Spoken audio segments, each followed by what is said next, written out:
I want to remind all of you who are at home, today is a great day to go online and take just 10 minutes to fill out your census form at 2020census.gov. Simple questions, it maintains your privacy, and it's quick. The more of you who fill out your census form online, the more money comes to Illinois from the federal government to support you, and the more representation we get in Washington, D.C. Also, since I want Illinois to be the best, frankly, at everything, I'll remind you that we are competing with other states to have the highest response rate in the nation. And we want you to fill out the form so that we can have the highest response rate to the census. And right now we're running 8th out of 50 states, 8th. So please go online and help us win this race.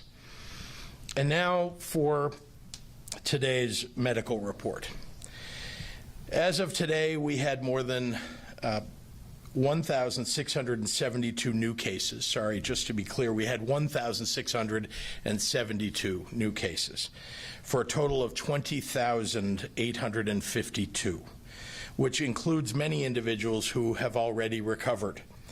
We now have known cases in 86 of our 102 counties. And I am deeply saddened to report to all of you the 43 lives lost in the last 24 hours, for a total of 720 fatalities in Illinois since the beginning of this pandemic. May their memories be for a blessing. I do want to point out on this Easter Sunday something of a blessing in the numbers that I've reported today. First, the number of tests completed for today has reached its highest number ever at 7,956 for the last 24 hours.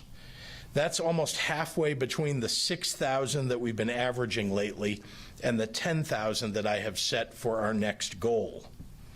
That is great news on the testing front.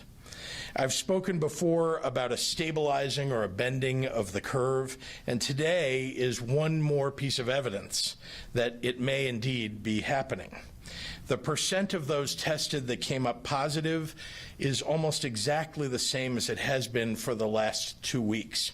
And the death toll today is lower than it has been in 6 days.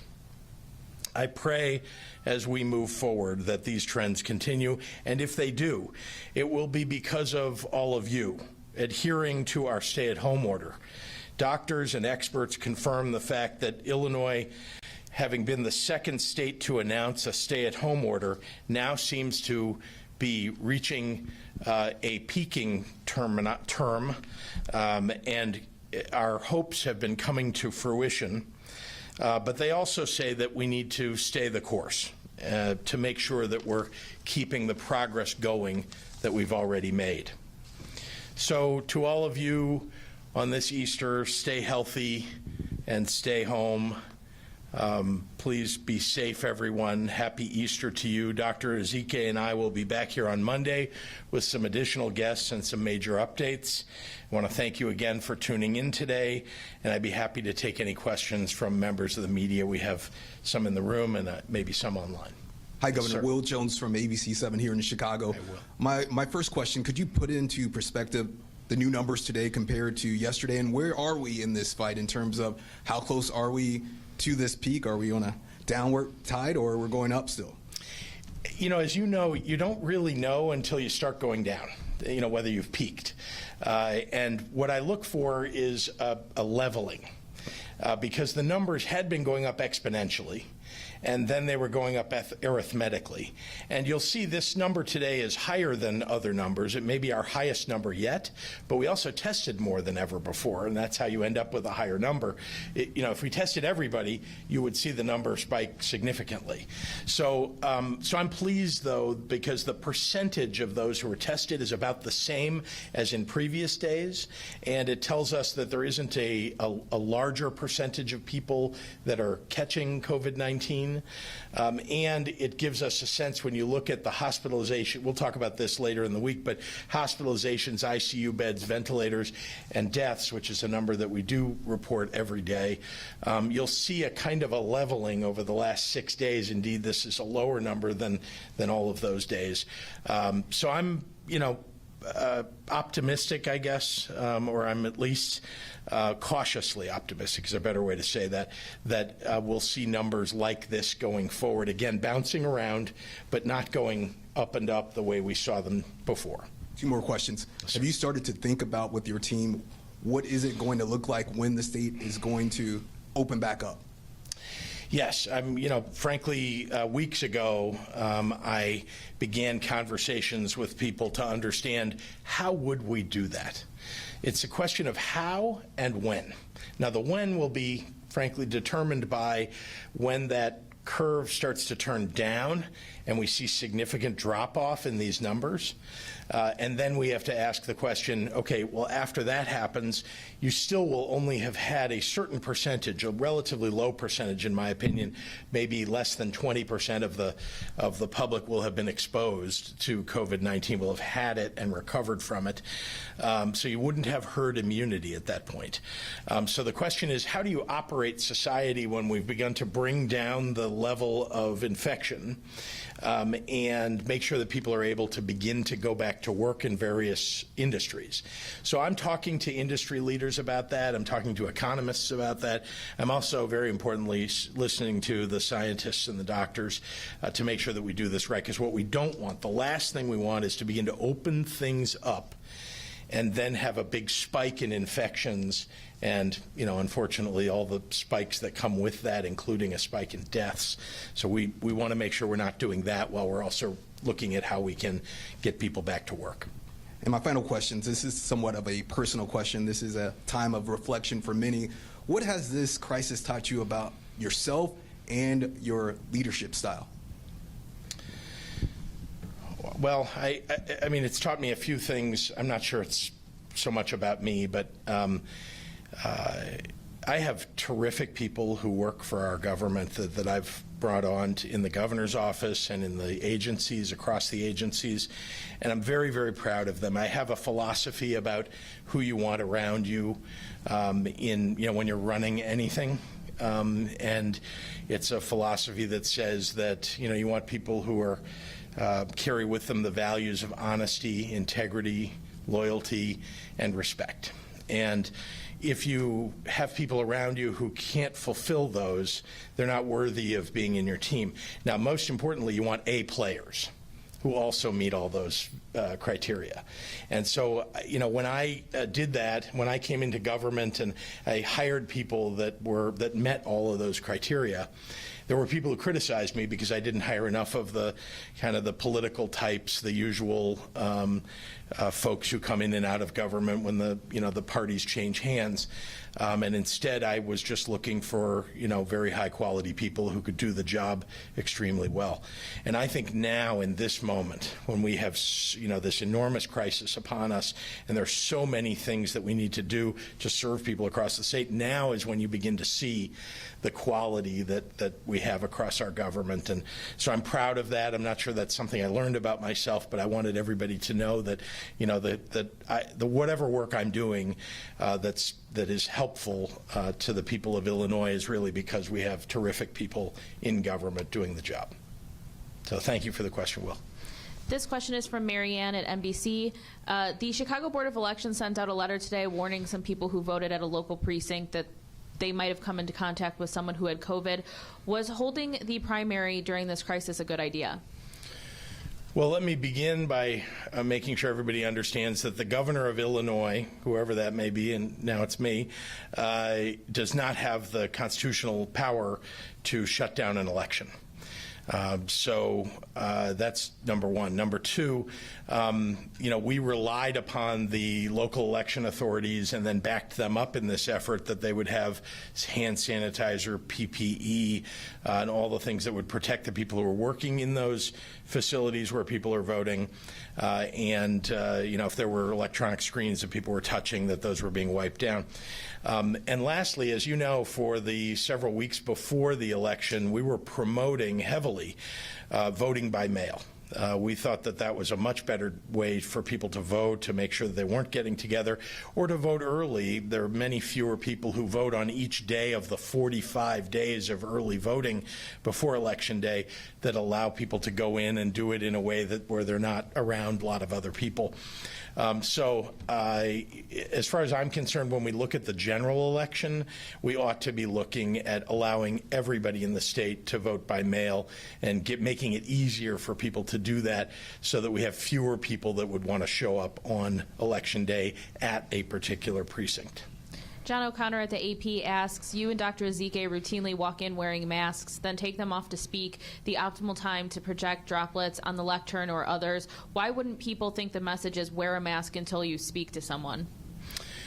Well, I'd say, first of all, we're very careful. When I come down to this room, I'm wearing a mask the entire time. When I leave my home and come to work, I wear a mask the entire time in the event that I would come in contact with others.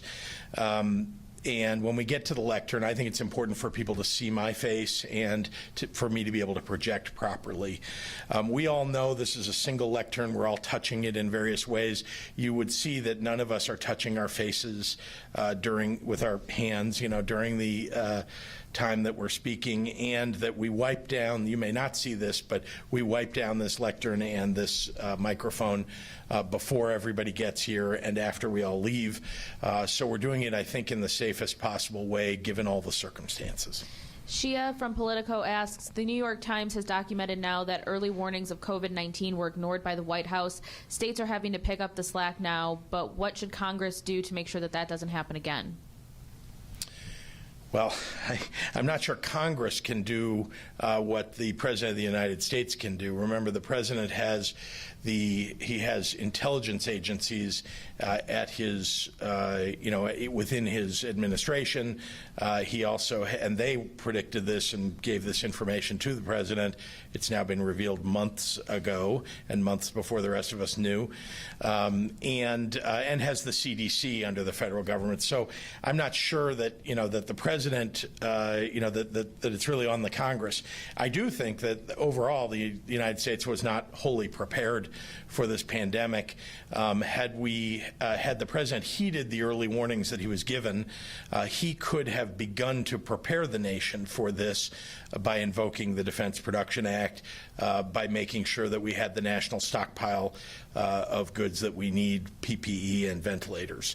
So I'm disappointed in the way that the federal government acted. I hope that we all would have learned the lesson that more needs to be done on the national level to prepare, and certainly all of us are now going to be readily aware that if the national government falls down again in a pandemic, that we're going to have to make sure that the states have to pick up the slack. I don't think that that's the way that the Federal Emergency Management Agency was intended to operate, or that the federal government was intended to operate, but at least under this president, that is how it's operating, unfortunately.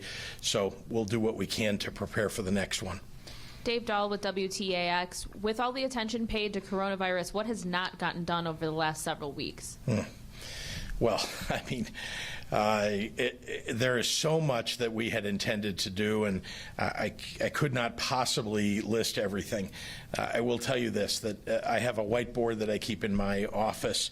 I had made a list of all of the things that I thought we needed to accomplish, big things this spring and this year. Including on the administrative level, improving our ERP systems across the state, making sure that we're upgrading the workings of government, and legislatively, the important things that we all were talking about in January leading up to a legislative session. So I think it's clear that many of those things are not going to be able to get done this year. We're going to try very hard to, but as you know, between the challenges of the budget and the challenges of, trying to overcome something that is truly life-threatening to everybody in the state of Illinois, it is likely that many things will have to be put off until next year. Hannah Meisel with the Daily Line. Where are the drive-through testing facilities for which the state has extended its agreement with the federal government?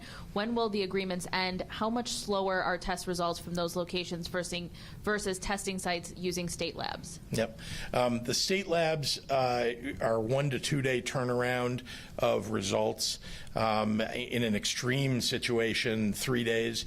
But the federal sites have been running anywhere between 7 and now I've heard 12 days to get a result. So those three, the federal sites that were set up, the drive-through sites, are located mostly in the collar counties. I can get you the exact addresses of each one of those, but suffice to say that they're not located in the city of Chicago, and they're instead outside. We've got one, I think, in southern Illinois, but we need many more testing facilities. We need many more tests to be done. There's a lot of work to be done, between now and when we get where we need to be as we're trying to reopen things in our economy. And then lastly, we need to make sure that the turnaround time on those tests is much, much faster than it's not the federal government doing those tests. They're sending it to private commercial labs, which are just overrun. We have 320 some million people in the United States. And we obviously can't test everybody. There's only been less than 2 million tests done total in the entire country at this point. And here in Illinois, as you may see on the the numbers that we're presenting, we exceeded 100,000 as of today. The number of COVID-related deaths at U.S. nursing homes has now surpassed 2,600. Is the state planning any specific measures to stop the spread at Illinois long-term care facilities? That's from Jim Haggerty at Rock River Times. Yep, Jim, we've been working hard across the state from the very, very beginning to not only set standards for our own long-term care facilities that the state runs, including our veterans homes, but also for the privately run nursing homes to set protocols for them, make sure they've got the proper amount of PPE, and that they're following the the kind of the rule book that we set up for them. It is very difficult in these congregate settings for there not to be some spread that's occurred. But I want you to know that very early on, I don't know the exact date, but about middle of March, we, indeed, I think earlier than that, we shut down having visitors come into these facilities. We made sure that we were checking people on a medical basis who work at the facilities every day before their shift, and doing everything that we could to keep the virus from getting into a facility. And then if it showed up in a facility, first of all, getting the right medical attention for people if they should need it, outside medical attention. And then if anybody has it inside a facility, to separate them from people who don't have it. So that's been going on for some time now. What are we in? Almost the middle of April, and that was about the middle of March, which was very shortly after we all became acutely aware of what we needed to do as a state. This is from Rich Miller at Capital Facts. What is your opinion of the new rules issued by the U.S. Department of Labor for 1099 workers? You're talking about the unemployment insurance for them.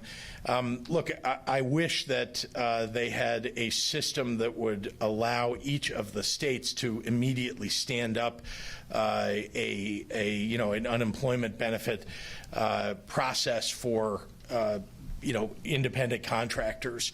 But they didn't do that, and so each state is now struggling to put something up that will work for those independent contractors. We're doing the same while simultaneously dealing with the hundreds of thousands of new unemployment claims coming in under the regular system, which was not built for what it is today, where we're doing multiples and multiples of unemployment applications than we ever have done before. Even now, as we've built up the system and it's doing much better. I wish the federal government had given us a system that we all could use in common, but that didn't happen. This is from Greg Bishop at the Center Square. What steps are you taking to plot out allowing non-essential businesses to reopen? That's akin to a question I got earlier, and I'll just say that I've been talking to business leaders, industry leaders, association leaders to try to figure out, for example, in various manufacturing businesses, how do you get your manufacturing process to a point where people can be socially distant from one another when maybe they weren't doing that before? And I think that's going to be industry by industry, maybe even company by company, something that needs to be worked on. So this is going to be a little bit complex. Can't just open everything up and say, do what you like, because we'll have a big infection rate hike in the state, and we want to make sure that we're doing the best we can. We're making real progress. I think this is a moment when everybody should be hopeful that that progress is going to lead to a downturn in the number of new infections per day, which leads to a bunch of other very positive outcomes. We'll do one more question in the room, and that'll be the last one. Will? I have a question from a reporter at WGN. He wants to follow up on the election question about how are you going to be able to ramp up mail-in voting to a level that everyone in the state could participate if they wanted to? Well, we have the ability to do it. Remember that everybody has the right now to make an application. I think many people don't know that. And I think we should make it even easier. Many other states have just made it mandatory that every voter gets an application to get a mail-in ballot. And so that's one way to do it. Another way to do it certainly would be to make it better known, to have PSAs, for example, to encourage people not to go in person and instead to use a mail ballot. But other states have done this. We would not be the first, and we could follow the lead of those states in order to get a situation where we're keeping people safe when they want to go vote, but shouldn't be leaving their home. All right. Thank you, everyone. Yep, thank you. Happy Easter, everybody. Thanks for watching, and if you haven't already, please consider subscribing to our channel. And while you're at it, please leave us a comment. Thank you for watching.